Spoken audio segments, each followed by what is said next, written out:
You can't make you can't make withdrawals from an emotional bank account until you make deposits.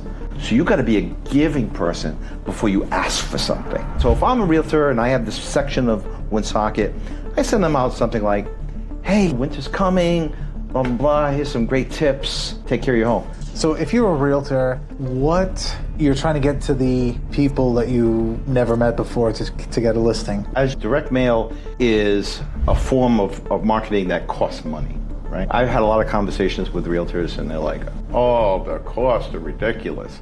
Yeah, postage has gone up, it's expensive. But the reality is that you're going to be more successful with direct mail marketing than you are with most other forms of marketing. You missed that opportunity for a referral because I will never give you a name as a referral if I think even minutely that you're not doing this anymore. Because I've never seen your name anymore.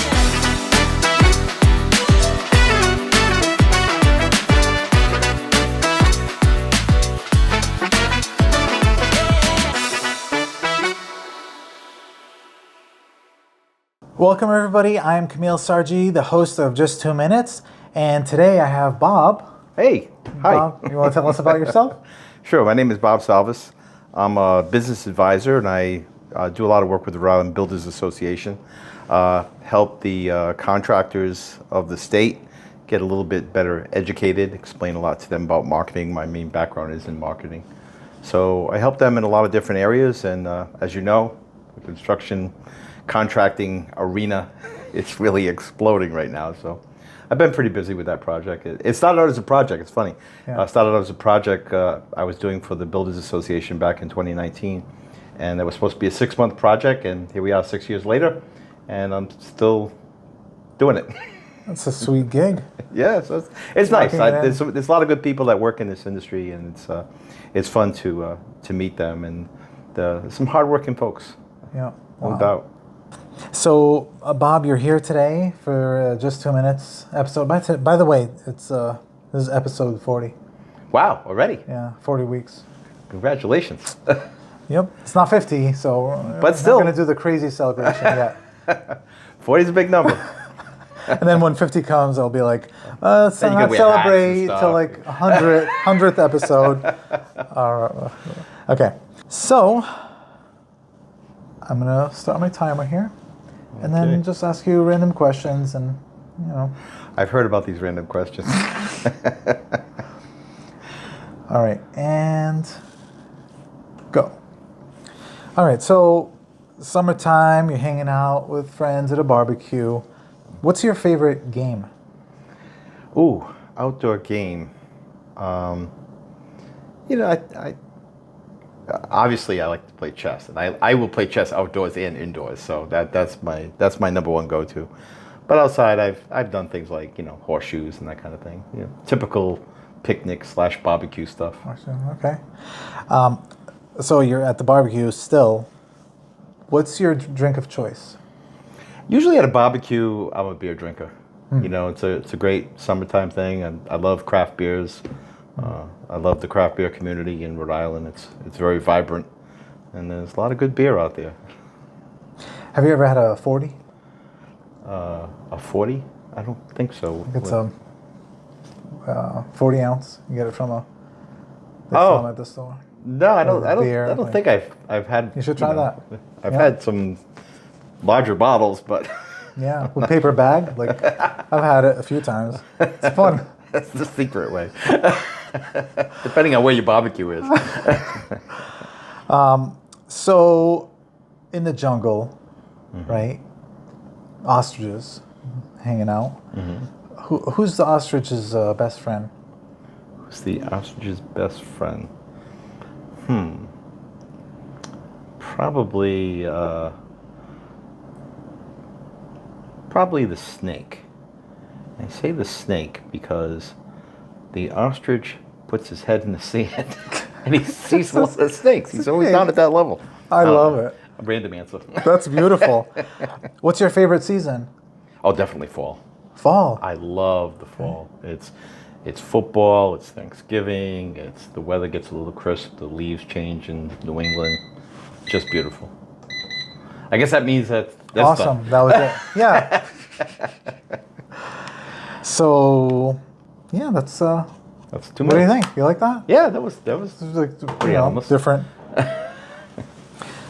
So you're here today because, you've been in marketing for a long time, and what I wanted to focus on today is your experience and your help with mail, like mail marketing, Right, whether direct it's mail. letters, direct mail, postcards.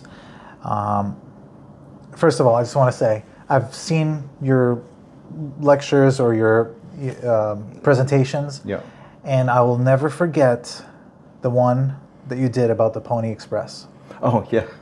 Amazing, amazing. I'll never forget that. That was really, really good. Just, to highlight that for those who weren't there, the presentation was obviously much longer than this, but I went into the history of the Pony Express, how it started and why they needed it and all those things. And all this is historical records that anybody can look up. But the thing I was most fascinated with was how they selected the people that would be the riders of the Pony Express. Because you got to remember, back in those times, this is around the time of the Civil War, like mid-1800s or whatever. Back in those times, people who rode horses were the cowboys, right? And think Yellowstone, right? Rip, somebody like that, right? But they said no, they wanted the horses to go as fast as humanly possible. So they literally recruited these young teenagers who were thin, who could ride fast and not weigh the horse down. And if you think about it, that was the first iteration, if you will, of the modern day jockey, right? Somebody who's very lightweight, that was a really good horse rider, and they would take the mail through on that from where the railroad ended, halfway across the country, and take it all the way to California. And they were mostly worried about the Native Americans at the time, their uncomfortable relationship, let's call it that. And none of them ever got caught because they had the best horses and the best riders. And the purpose of me telling that story and how it relates to marketing is that it's who you select to target that becomes oftentimes a determinant of whether or not you're successful. So, for example, you are in real estate. Well, if you're talking to people who will never buy a house, if they're at the low income levels and they're going week to week and barely making rent, and they're not really primed for buying a house, you're not going to have much success in that marketing, right? Your success rate is going to be very, very low, as opposed to somebody who is of means.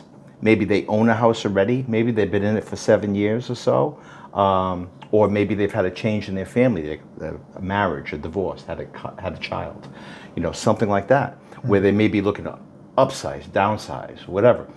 Those triggers, those people are a sweet target market for you, and your success rate is going to be much higher. So that really was kind of the purpose of that long story about the Pony Express. And it really makes a difference in that case, who you hire, and in this case, who you market to. Who is your target market? Who is your sweet spot? And that's really important in the real estate industry. Yeah, for the things, what I took away, what I still remember, is how a lot of lives were lost. But those bodies that are on the horse was programmed to go that way. Yeah. They just ended up there with a dead body. Yeah, the few people who did die, there was only a handful, but a few people who did die in service of the Pony Express, none of them were actually captured by the Native Americans. They had arrows in their back, but the horse just kept going. Yeah. These horses were so good and so trained that they couldn't be caught, and they always knew where to go. So, pretty amazing story. Is amazing. It's a fascinating time in our history in this country, and it didn't last long because eventually the railways, railroad made it all the way through, and the telegraph actually came before the railroad, I believe, so they could get messages through the lines. Yeah. That used to be considered modern technology. Can you imagine? Decoding the oh man. Morse code. Yeah. Yep. Takes me back to my military days.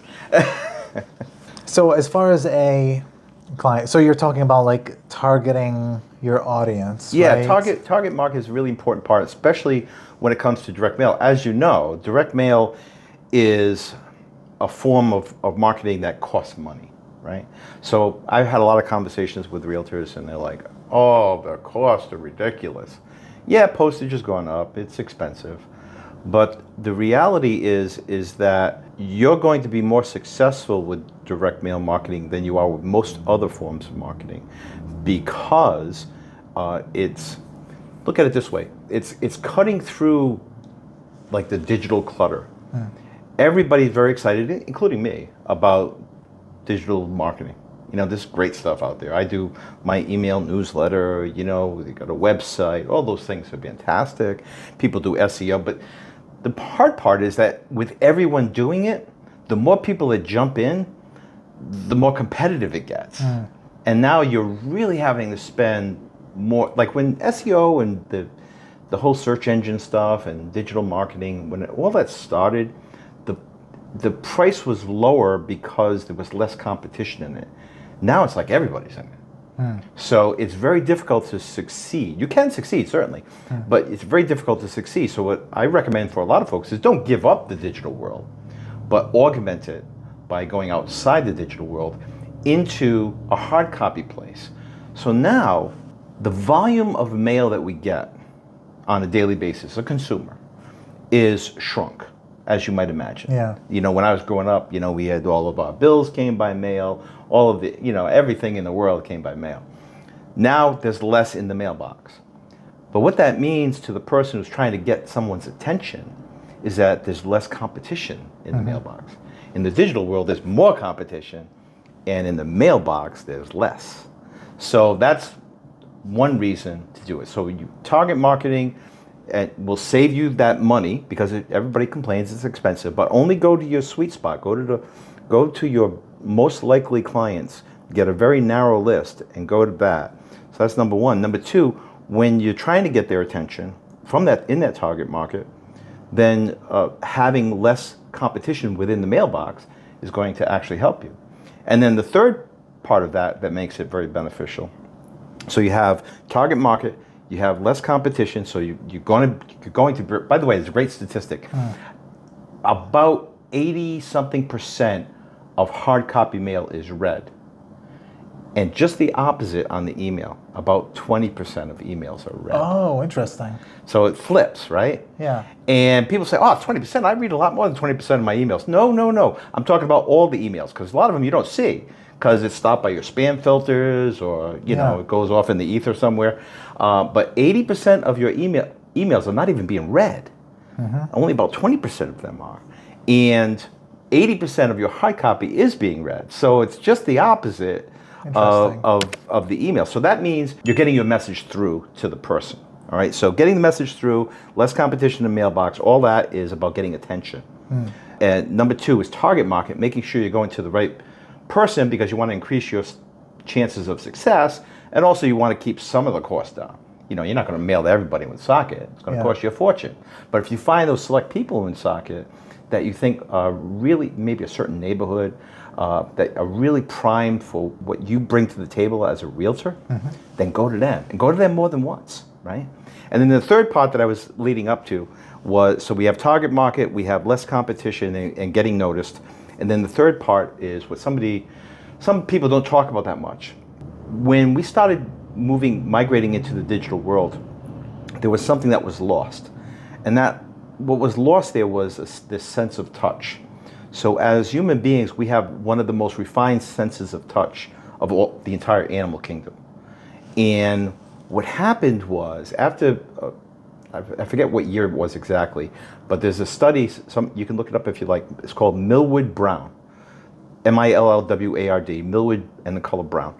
And the Millward-Brown study was the first of many studies that did this. But what they did was they took a whole bunch of people and they gave them, they hooked them to these brain MRI kind of scanning machines. And they gave them a digital message. So they're looking at a screen, pictures, words, blah, blah, blah, right? Okay. Then they recorded what their brain was doing when they saw that. Later on, they gave those same people a hard copy. The exact same thing. Exact same. No, nothing changed. The words were the same, the images were the same, but it was hard copy that they held in their hand. And different parts of the brain fired. And the parts of the brain that fired was because of that sense of touch. And those parts included I'm not, I can't tell you. Yeah, the left and the right side. But the parts that affect memory and emotion.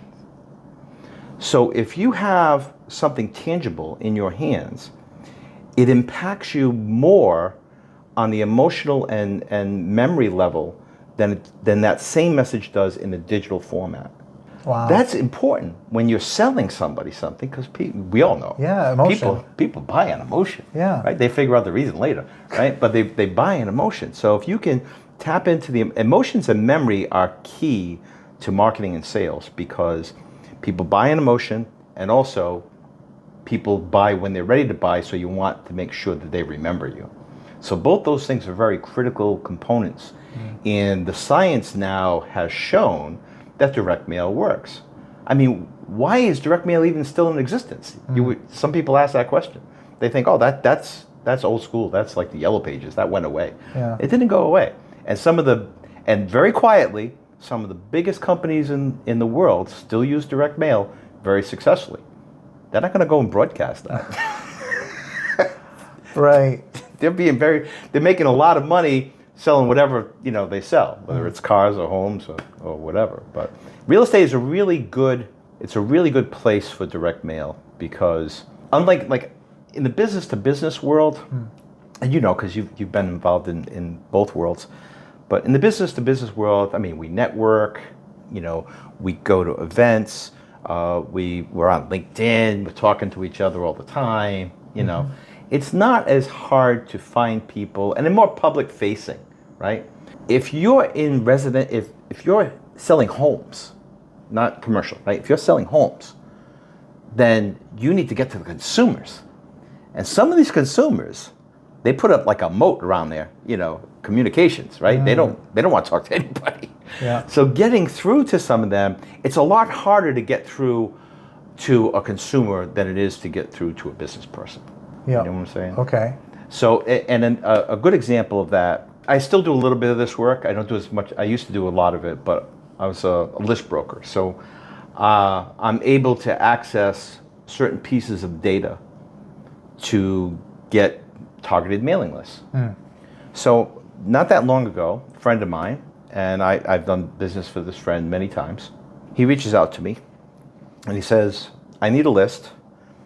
Here's the demographics. Might have been for a nursing, I don't know, it doesn't matter what it was. Yeah. But he says, these are the demographics, this is the list I need. I said, okay, I can do that.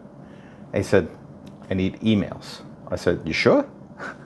He said, yeah, I'm sure. Now this guy had bought mailing lists from me a million times, right? Interesting, okay. But he wanted emails this time. And I said, okay.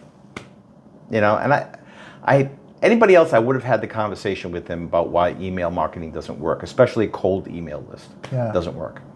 But this guy knew what my preaching was, so I said, okay, you're the boss. I go and I get him the email list. 3 weeks later, I hear from him. I said, hey, how'd that work out? Not thinking it was going to work out that well. And he goes, not so well. I said, oh, what happened?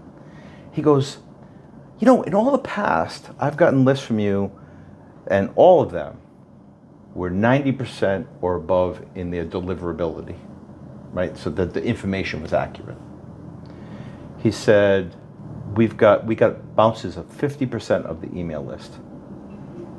And I said, well, if you were paying attention, you know that I guarantee my mailing list for 90% accuracy. I said, I cannot. For mail, not email. For hard copy mail. I cannot guarantee the accuracy on email. Think about this. How easy is it for you to change? You could go in the other room. 2 minutes later, you could come back here and say, I have a new email address. Right? Yeah. Couldn't you? That's how easy it is to change. And people get sick of spam. They change their email all the time. Maybe they've got 5, 6 different emails because they got this one that they're getting the free downloads of the white pages or whatever. They're getting all this stuff. And that's the one that they put out there publicly. This is the one for their friends. This is the one for their other things. I mean, I myself use 3 every single day, 3 different emails. So finding the right email for the right person who can then switch it on a moment's notice makes that very hard to keep up with from a data collection standpoint. Whereas you're in this nice address, you could leave and go to another address, but that's going to be an act of Congress, right? It's going to have a moving company, you're going to buy a place or rent a place, whatever. And it's going to be a big ordeal for you to do that. But then you'd update it. You'd get the updated. But then we'd also have time to update it because generally speaking, most people, unless they're dodging their bill collectors, most people are going to report that to the post office so that their mail is forwarded.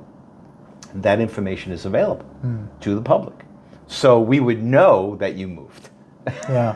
So there's a major difference in terms of the accuracy of the data. Now, added to the fact that like 50% of this guy's email list didn't even get delivered, right? Well, the other 50%... Who knows if they read it, right? Who knows if they read it?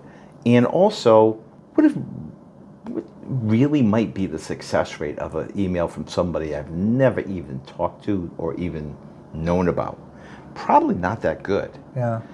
And on top of that, there's these canned spam laws that can get people into trouble if they email to people that they didn't have prior to permission to email. So you've got all that stuff working against you with email. You've got the canned spam laws, you could get in trouble. You've got people tend not to trust cold emails if they don't have a relationship with you already, and deliverability, because people can change their emails on a moment's notice. So that's kind of why email marketing, unless you know the people, unless you have a relationship, email marketing really doesn't work for a cold audience, especially a consumer audience. There's so many filters too. Like, oh God, yeah. I have this system where not only, I mean, you're already blocking spam, but I'm using the system just so I can focus on important emails, and everything else like invitations, notifications, newsletters, everything just goes in a different folder that I don't even see anymore. It's all like focused stuff. So I'm sure because you're so busy, you want to get the stuff that's important. Right. And so I don't even know how many of those 50% actually got to see those. The email. Exactly. So if I'm selling a house and I do a radius of like 1 mile around that house, and I get a big giant postcard with a picture of the house right in front of it, maybe show the street, kind of like, and send it to the 1 mile radius. Is that a good? There's a lot of research that says that radius marketing is a good idea. It works well in retail. It works well in construction. Generally works pretty well in realty as well. Think about this: people that are living within a mile of each other, they may or may not have seen the for sale sign. They may be curious. They may have a friend that they want to move to their neighborhood. There's a lot of different things that can play into that. I think that's a fair strategy. I think that sometimes just doing it blindly is okay. What I mean by blindly is Postal Service has a product you may be familiar with, is Every Door Direct Mail, EDDM. So Every Door Direct Mail basically allows you to send 100% of your postcards to every resident in a carrier route. So a carrier route is just one mailman's route. But usually it's pretty condensed Interesting. neighborhood. I didn't even know that. So usually a pretty condensed neighborhood. So it's usually like that. It's not always exactly that mile around the house, but I mean, it's pretty close. And it's cheaper than regular postcard? Oh, yeah. Mail. Okay. Yeah, it's a lot cheaper. Like maybe half, something like that. Wow. Yeah, it's pretty cheap. Now, downside to that is you got to go to every household, right? Which not all of them may be target market, right? Yeah. So because you're going to every household, it's what we classify as like a current resident kind of mailing. So there's no names on the actual mailing piece. Okay. There can't be to get this service. It's just, in fact, there's no addresses on it. You give the post office the information, you say carrier route 27, zip code 02895. You provide them the postcards. Here's how many do I need? You need 125. Here you Can go. you do this online, or Oh do you yeah. have to? In fact, yeah. You have to order it online, and they'll give you the numbers that you need in order to do it, and then you have to bring it to physically bring it to the post office. Right? Okay. So, but it doesn't have the personalization because it doesn't have anyone's name. It doesn't have anything on it. So there's no personalization, and it has to go to everybody in that carrier route. Now that's good news, bad news, because the good news there is probably half the price of what you're going to pay for something that's targeted. But it all depends, because if it's a neighborhood where it's going to go to a lot of people that just wouldn't be a good client, then even though it costs 50, it's half the price, you're still wasting money, as opposed to spending more money to get a target list. It's always it's a discussion you have with a marketing professional, and I've had 1,000 of them. Yeah. Because it's always like, okay, is the savings worth what we're losing? If, like, for example, I love the personal touch. Pay a lot of attention to the personal touch. A realtor friend of mine, just last week, sent me a greeting card in the mail. And the front of the greeting card was a great picture of the Eagles and the Chiefs, right? And the Super Bowl trophy on there, right? And inside was a simple message: hey, enjoy the Super Bowl, right? That, and I don't, this guy lives closer to Boston than in Rhode Island, but that kind of keep in touch strategy is a very strong strategy, because he's taking this time to send me something, wishing me well, saying, hey, like he knows I'm a football fan, right? Yeah. So enjoy the Super Bowl. Hope you enjoy the Super Bowl. Hope to see you soon, kind of thing. And it was like, wow. That's real personal. Yeah. That's real personal. As opposed to, I get the generic postcard about the house that's for sale. I may or may not have some interest in it, but it certainly doesn't strike me as personal. So it all depends on what you're going for.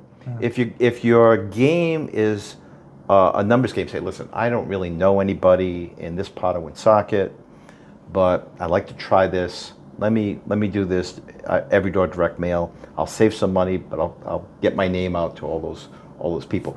It's going to work a lot better if that section of the town is a little bit more upscale, that has a lot of single family homes, that kind of thing, as opposed to too many apartment buildings. Then it's going to be more effective. That's just my gut answer on that. And postcard, I mean, the technique with the radius around this house that's selling, isn't that great, having the big giant picture of the house that you've probably driven by so many times, and now it gets your attention? Because if I get an envelope, my name, but no return address, it goes right in the trash. Yeah. Like, to me, that's obviously like soliciting. Right. So, but with the postcard, before I throw it in the trash, I look at it and I'm like, oh, it's a house. Oh, I know where this house is, especially with the address, big. Right there. No, I think it's a great idea. And one of the things, a couple things about that. Number one is postcards. Earlier I said direct mail in general, encompassing everything, has about 80+% read rate, right? So 80-something% of the direct mail that's sent, all kinds of direct mail that are sent in the United States, is actually read. But within that big group, you have subsets, right? Yeah. Postcards are almost 100% on their read rate because there's nothing to open. There's no decision to make. Right? It's there, right in front of you. You're looking at it, right? You look at it. What's this about? Right? It takes you 2 seconds. What's this about? So something I you know that recognize. house. Then you like, recognize it. Yeah. That draws you in, right? Oh, what's this? Oh, I know that house. Oh, it's for sale. Yeah. Right? So that can get attention. Also, you mentioned a larger size. Yeah. And that's really good because that gets attention. We used to have this thing in direct mail. By the way, I ran a direct mail company for like 10 years. So started one in 2003. But we used to have this test, and the test is, you have one of those postcards? Yeah. This just came in to every single agent here. Yeah. So this is a typical postcard, standard size postcard, and letters are maybe sometimes a little bit shorter than this, depending on what kind of letter it is. But if you have your pile of mail that you get at home, and you do this thing down, and then all of a sudden there's one thing that's like this, and you're like, what's the first thing you're going to look at? Yeah. Oh, what's this? What is that? Right? So, again, it will jump out at people. There's nothing to open. There's no decision to make. Decision is whether or not you're going to keep it. That's the decision you're making. What is this about? Let me look. And then you make a decision. Now, for some people, they're going to, I don't care. They're going to throw it away. And others are going to go, oh my God, I got to show this to my husband. So maybe we could take a look. Or maybe we know somebody. Or maybe we want to buy it. We have always loved that house. Something like that. Weird things happen like that. So with that, in that scenario, you get that postcard, you see it, like, oh, throw it in the trash. Isn't it more effective to also send a second one? Oh God, yeah. I used to get asked this question all the time. Where do you stop? Well, you don't. All right, so my favorite story is the one about Joe Girard. So Joe Girard was a car salesman back in the 1960s. And he's in the Guinness Book of World Records. He sold more automobiles than any other person on the planet, right? In the time period that he was a car salesman. And how he did it was every single month, he would send out a greeting card. And it was kind of like my friend sent that greeting card to me with the Super Bowl thing. And it was like, Happy St. Patrick's Day. This month it would be Happy Valentine's Day, or, whatever the season was. You would get everybody he knew got this greeting card from Joe Girard. And he never got salesy in it. So sometimes people say, oh, they send you a nice card, but then they go, hey, and if you're looking for a home, realtors are really bad at doing that, by the way. Because they always kind of ruin like the positive vibe. Oh, look at this. This is so nice. Now, my friend, he sent me the Super Bowl card, and then on the back was his contact information. Yeah. But he didn't say inside, hey, do you know anybody that wants to buy a house? He kind of ruined the whole vibe of the whole thing, right? Yeah. That's not what it's about. It's more about reaching out with this positive touch. So Joe Girard used to do that. By the time he retired, he was sending something like, I think it was 15,000 greeting cards a month. But he just kept sending them. And then whenever you were getting ready to buy a car, like, who are you going to buy a car from? The guy's been every single month. He sends me something, right? He's just keeping in touch with me over a long period of time. And in a big ticket sales world, like automobiles and homes, you can afford to do that. If you think about it, you don't need that many sales to come from that to pay for that. Right? So I always used to tell people, this was a common refrain especially among small business people. When I first started in direct mail consulting, they'd say, oh, I tried that, it didn't work. How many times did you try that? Well, once. Well, it's going to work better the more times you try it. If your budget can afford a 10,000 piece mailing, don't do it. Do 1,000, and then 1,000 to the same. Do 1,000 people 10 times. Yeah. Because that's going to get you more bang for your buck. There's this great statistic. I'm sure you've seen this kind of stuff. It's all over the internet, but they talk about follow-up, especially as in relation to that. Like just the points of touch. How many points of touch does it take for a sale? And the average salesperson, the average marketer, will touch someone 1 to 3 times. But most of the sales, 90% in fact, of the sales happen on the 8th to the 12th touch. Yeah. So that consistency of message, and it's also been shown that the more frequently you can reach out to somebody, the better. So 2 times is better than 1 time. 3 times is better than 2 times, and so on, right? So on down the line. You get to the point where if you regularly keeping in touch with them, like Joe Girard did, then eventually you're just going to get their business, because you're going to get that top of mind position with them. Like, who else am I going to call, right? And the other question I get on occasion is, well, how often And the key answer to that is once a month. Okay. If it's a long term, like obviously you could have shorter term stuff. Oh, this, something's Houses for hot. sale, boom, it's sold. Yeah, right. Yeah, that's a different issue. But if you're just like let's just say, one of the things about realtors is you can't be the best realtor in the United States. It's hard to even be the best realtor in the entire state of Rhode Island, and we're the smallest state in the union. Mm-hmm. It's even harder, or just as hard, to be the best realtor in Woonsocket. Right? You could maybe do that, but it's easier to be the best realtor in a small part of Woonsocket. So you find a spot, maybe you've sold a couple houses there, and you start, in realtor terms, they call it farming, right? You start reaching out, you start getting involved in that area if they have a little league team or whatever. You start reaching out with positive messages to those people over and over and over again. And pretty soon, you're the realtor in that section of town. Yeah. And it does work because repetition creates trust, and that's been documented. Great author Seth Godin, he was so good. His book Permission Marketing, which was way ahead of its time, and he said that repetition builds trust, and he said, and you have to be in front of people so that they pick you when they decide. So his famous quote is, people buy when they're ready to buy, not when you're ready to sell.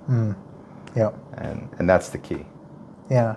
I think like for a realtor, like we are in our clients' lives a lot because we take them from the beginning, like, I want to buy a house, to congratulations, here's your key. But I think there's a missing part where, and I have this all the time, I'm like, I wonder how they're doing. I'm thinking about them, but it's kind of awkward. Like, just call them up and be like, "Hey, how's your house? You're doing great." Okay, but keeping in touch with letter versus a postcard, or I think a letter is probably better. Yeah, well, it's less intrusive for sure. Yeah. Right? Because a phone call, I might be, my kid's screaming, he's got the flu, I'm trying to make supper. Phone call can be very interruptive, right? Yeah. As opposed to, you send me a nice message, and I've seen realtors do this too, every anniversary of the home. Yeah. Right? I think that's a wonderful thing. Mm-hmm. It's like, hey, I hope you're enjoying your home as much today as you did when you bought it 3 years ago. With me. Yeah. But that's implied, right? But what a nice positive message, right? It's like... Makes you think back of the memory, like, wow, that was a stressful moment. You know what else? Yeah, but you know what else, though? It reminds them who they bought the house from. When my wife and I bought our home, we were in this home for 25 years, raised our family, it was right down the street in Cumberland. We bought the home in 1993, right? Wonderful woman sold us the home. Everything went smooth. Got a nice fruit basket or something at the closing. Yeah. Nice. Everything fine, right? Never heard from her again. Now, we had a nice home. We had a lot of people over. A lot of people would ask us, hey, who was your realtor that sold you this home? I don't remember. And even if I did, I wouldn't tell you, because I'm not even sure she's still a realtor anymore, right? So that there was a granted, I'm not the perfect client where I live in a house 7 years and buy another one, right? Yeah. I was there for 25 years. That was the game plan, to raise our kids. My wife was pregnant with our firstborn at the time that we bought the house, right? Yeah. I want to bring them up in Cumberland. We scouted the whole place. This was the perfect neighborhood, the whole thing. Everything was perfect. And she knew that. The realtor knew that. Yeah. What she didn't know, what she didn't really appreciate, is how many people I know. Yeah. I know a lot of people. Yeah. Granted, I'm not going to buy another house anytime soon. Yeah. But what about all my friends? What about all my business associates? I know a ton of people. And you missed that opportunity for a referral, because I will never give you a name as a referral if I think even minutely that you're not doing this anymore, because I've never seen your name anywhere. So having your name in front of people is really important. So if you're a realtor, what you're trying to get to people that you never met before to get a listing, what would you do as far as direct marketing to reach out to them? Well, I mean, one of the things there's a couple of things that we have tried over the years. One of the things that doesn't work well, that a lot of realtors think works well, is this concept of going to non-homeowners. So we can get a list, like just say in this neighborhood, you say, Bob, I got a house for sale. What I want to do is I want to go in this neighborhood to everybody who's renting. Yeah. First problem with that is they're probably renting for a reason. Every once in a while, there's a person who's renting and saving their money to buy a house. But that's not every person that you're mailing to. Yeah. In fact, it's a very small percentage. So a lot of those people are week to week. They're not in the market for buying a house. Also, what you're going to find is that data is very transient. So renters, the list is not as solid. And they don't update their stuff. Because a lot of times they're dodging their rental bill collectors. Yeah. all that stuff, right? So it's not the greatest market. If I was a realtor myself, I would tend to avoid that strategy and go more to people who actually have a home. And it seems counterintuitive, but the reality is that people tend to hang out with people who are like them. So if I'm a single family homeowner with 2 young kids, I probably have a lot of friends who are in the same exact position.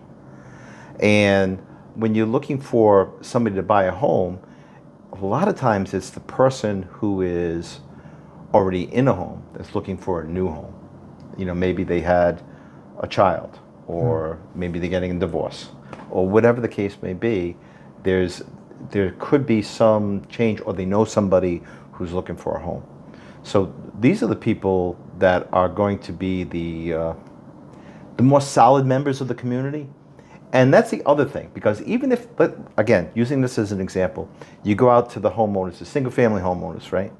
And you start, yeah, we got this house for sale. Okay, maybe you get some bites, maybe you don't, right? But you keep going to those people. And pretty soon they know your name. And pretty soon either them or one of their friends is ready to go.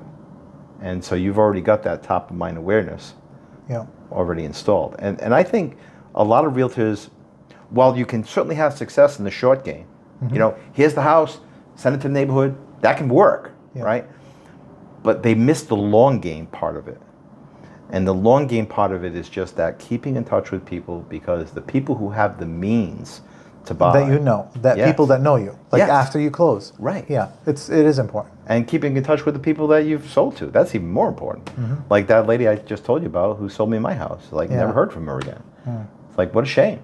You know, she missed a great opportunity, because if she had kept in touch with me, I had a good experience. Why wouldn't I refer her? You know? Us realtors, we're really good at the process. Right. You know, from the beginning to the end. But it's called the end.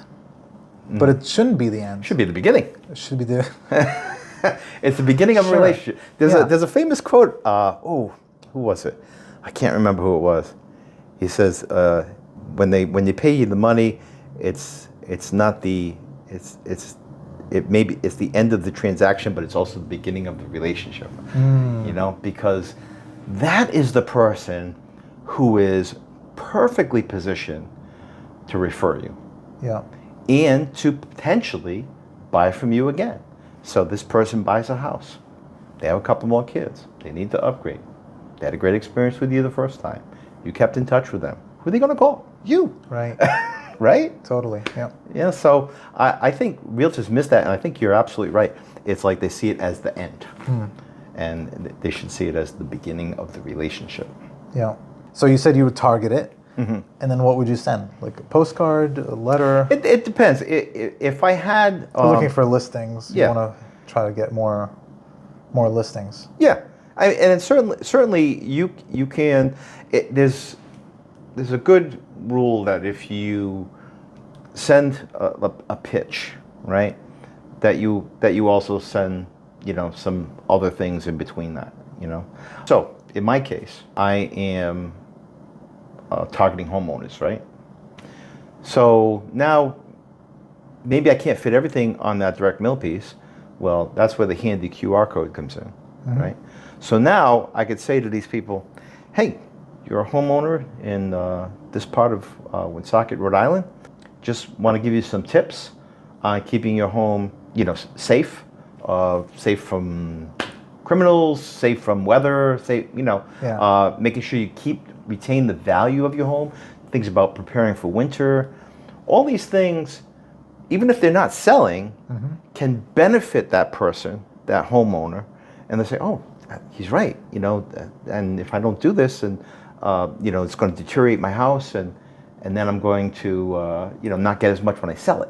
Or and you can also offer, hey, and if you need, your house needs new fresh coat of paint, blah blah blah.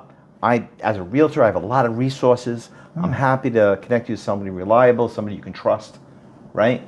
Wow, that goes a long way. Now what you're doing, Kamil, is you're bringing value to the person. It's not just, hey, I'm looking for listings. Yeah. That can be part of the conversation, but it's also got to be, what are you doing for me? Stephen Covey has this great thing in the 7 Habits of Highly Successful People. He says, you can't make withdrawals from an emotional bank account until you make deposits, right? So you got to be a giving person before you ask for something, right? So now, if I'm a realtor and I have this section of Woonsocket, I send them out something like, hey, winter's coming, blah, blah, blah, here's some great tips, take care of your home. Send them something else, send them something else. And oh, by the way, I am looking for listings if you happen to... Yeah. That's the way you do it. You build something positive first. It's so everybody does the same thing. Everybody's out of the gate. Hey, you got a listing? Hey, buy my stuff. Everybody does the same thing. Yeah. But when you don't do the same thing, you stick out in the crowd. So I had this woman that I had met through networking, and she called me up. It was right after the first of the year, right? And she said, I had you on my list of people that I met last year that I just want to say I'm really happy that you're in my network and wondering if there's anything I can do for you. Can you imagine? Everybody that calls me, hey, can you do me a favor? Yeah. And you know me. I'm trying to sell you something. Yeah. Right. They need something from you. And this phone, I was like, I almost fell off my chair. It's like, this is a person now, this person asked me for something. Go ahead. I will move heaven and earth for this person. Just because she left me with that positive vibe. Like, I really enjoyed meeting you last year, and really appreciate the work that you do in the community and helping the contractors. And I just wanted to say thank you for everything that you're doing, and also ask you if there's any way I can help you to be more successful. God, that's amazing. So I think we miss that a lot in business. We forget some of the basic human things of, let me help this person, and that giving really does come back to you tenfold. Yeah. Wow. So letters and Postcards, to people that you've had, the people that that you've closed business with, that's a good, that you'd send custom cards that are handwritten. Those are better. Oh, those are, there's no doubt. To people you've done business with. Yeah, and they're much more personal. Yeah. Thank you. You can't say thank you enough to people. And people love the fact that you do that you appreciate them. Everybody wants to be appreciated. Yeah. And so when you do those kind of things, it's great. Also, another cool kind of mail, we didn't really talk about it. Obviously, there's letters, there's the big postcards, and those are great. Greeting cards, great. But in the marketing world, they sometimes call it lumpy mail. And that's when you send like a padded envelope or a box or something, right? And now it's like Christmas for these people. I mean, you don't know what is this, right? And talk about getting some attention. You guys sent it to me. Sent me one. Yeah. Oh, right. Yeah. For the marketing camp, right. Yeah, so you're like, what is this? Yeah. Didn't it get your attention? Yeah. It's like, oh, how cool, and it was only like popcorn, right? Yeah. So, but it was like, it really gets noticed and appreciated. Like, they took the time to send me this is awesome, right? And so stuff like that really does work. Yeah. And again, it's that, like we did for the marketing camp. It's like, hey, you're coming to marketing camp. We're so happy you're coming. And this enjoy some popcorn, right? It's like microwave popcorn. I said, we'll get your business popping, Yeah. at the marketing camp, right? It was like cute, right? And so stuff like that, I think cute is still okay. Yeah. and people say, what a nice thing, right? And that's a really good example of that, that giving mentality. Like, just give them a little something. It doesn't have to be. Yeah. It doesn't have to be. You have to give them gold bar. You know what I mean? It's like, just give them something. Make them feel appreciated. Make them or keep in touch with those people. And yeah, you can certainly pitch them your thing of what you need, but do that in between, not in every single communication. So I wrote down, like, from talking, I wrote down the best strategy. Ready? 1 mile radius. Call and tell them you're gonna send them some information, useful information about the house, neighborhood, whatever. Right. You send them the postcard. You send them a letter. You call them on the phone. You hit them up on social media. And then call them again. What do you think of that? Is that too crazy? No, it's not crazy at all. A lot of, like... Listen, there's this thing in marketing. And I know we spent most of this time today. I've enjoyed this, by the way. Most of this time today talking about direct mail, which I've been involved with for a very long time. But what we didn't talk about is how direct mail is very powerful, but it augments other things. So in marketing, they call it multi-channel, right? And whenever you have more than one channel that you're doing marketing in, it makes each channel more powerful because, you got a ad in the Valley Breeze and or an article in the Valley Breeze and somebody sees it. And then they get a postcard from you. And then they get a phone call from you. All of this stuff just, they start, wow, this guy's really very active in the community. There's a lot going on with this guy. And it just reinforces every little thing. If you just do one thing, it's not as effective as doing multiple things. So yeah, I would certainly encourage that kind of thing. Just reaching out. Subconsciously, they're expecting the next step. Yeah. You told them, like, I'm going to send you something. Yeah. They don't get it. They're like hurt feelings, like, in a weird way, right? Yeah. Like, right. They said they're going to send me something. I don't care about it, but I didn't get it. And then next day you get it, and you're like, oh, okay. Right. And then you get another letter, and like, all right. They call you up. And then on social media, you're like, what is going on? Right. And, it's funny you say that they expect something. More and more people are doing this. It's like whetting the appetite, right? So I've already seen a lot of stuff on social media about Super Bowl commercials and stuff, right? So they give like these little teasers of different things that are going to be in like a Super Bowl commercial. Yeah. And what they're doing is they're getting you looking for it. So I'm going to send you something, you're looking for it. And it's going to be that much more impactful when you actually get it. It's just the way it works. Wow. It's cool stuff. Well, thank you so much for coming in. This is like awesome information. I think we got a lot of cool stuff. I have a game plan now. Yeah. Before I didn't. A lot of stuff to think about, right? Yeah. Direct mail is not dead, my friend. So how do people find you, get in touch with you, see you? Yeah, like, obviously I do. Most of my work right now is through the Builders Association. Certainly people are welcome to call me there. We do have realtors like yourself and people who flip homes. A lot of them are involved with the Builders Association. So our number there is 401-438-7400. My personal email, which you can find me, my personal website is just bobsalvas.com, and my email is bob@bobsalvas.com. So I'm happy to hear from anyone, answer any question people have. I love to help people, you know that. And I've really enjoyed being on the show. Awesome. Thanks for having me. Yeah, thank you very much. All right, man. Appreciate it. Yeah. My agent's got a squad, we all in the zone. In-house help, so they ain't doing it alone. They focus on clients, negotiating win, while the back end's hand 'em, man, that's how we spin.